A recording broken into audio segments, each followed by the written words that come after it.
About time for another Coach Life. Pardon the noise. Enjoy the candle.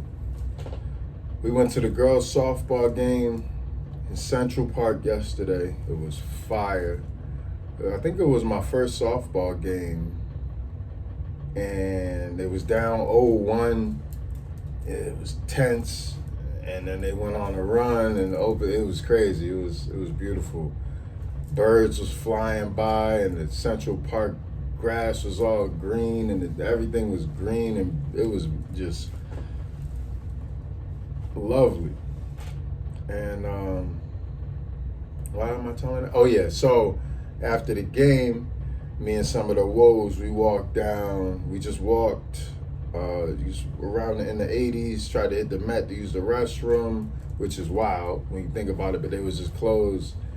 And the beautiful trees, that line, oh man, it was just being in one of the most beautiful places that we're not too far away from every day, but we never really get to enjoy. So anyways, I'm telling that story because we were in the 80s, and then we walked up, down, but we ended up walking downtown, and it was such a nice walk that we just kept walking. We ended up walking 40, 80, 20, 30, so like 50 blocks, 40 or 50 blocks. And not in total, but definitely 40 or 50 blocks downtown. We did some crisscrossing.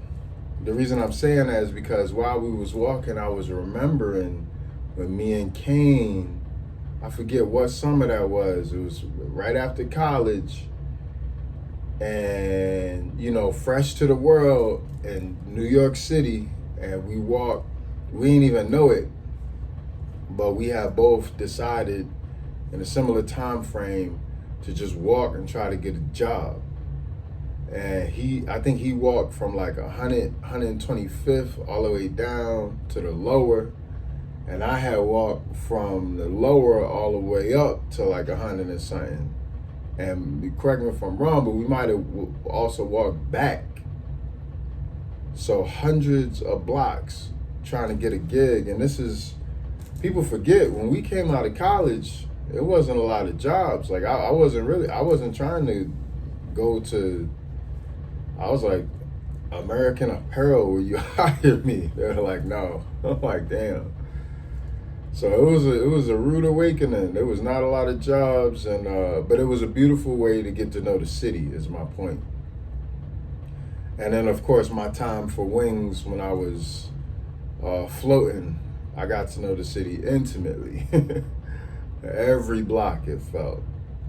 Now I feel like I know the city like the back of. It's still very surprising. I feel like I've seen every single square mile of New York City, to be honest with you. Nothing is like, I've never seen that before, but there are some pleasant surprises. One of the unfortunate realizations we came to yesterday is how much carbon copy duplicates are from block to block. My heartbreaker was the Morton Williams. I didn't know. I thought Morton Williams was a special little thing over here. Got it everywhere. Starbucks effect and all the little corny fake like ice cream shops and all of that. And then what sparked it was we was walking through the park, and there was thousands of runners walkers with the same JP Morgan t-shirts on. And when other people, they didn't have a reaction to it, but for me, I was like, oh man, like this is just to see that, it just really did something to me. Yeah, so when other people see JP Morgan, they think like bank or whatever, people working. When I see JP Morgan, I think of James Pierpont Morgan, Hartford, Connecticut, and just the strategist and industrialist and banker, and being one of the four major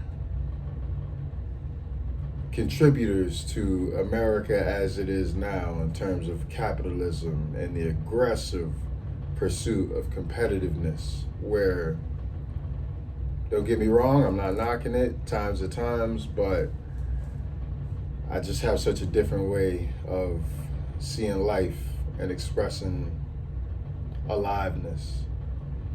So it really did something to me. It hurt my heart. It hurted me. So today I'm looking for the bounce back. Also, yesterday was icky with other things.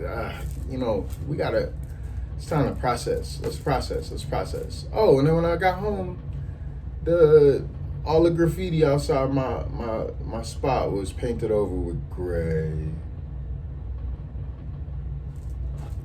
Sign of the times, y'all. So anyways, today I want to refocus because yesterday was all about favorites. That was fire. Actually, matter of fact, let's just double down on favorites today. What's your favorite Coach Life? Ciao.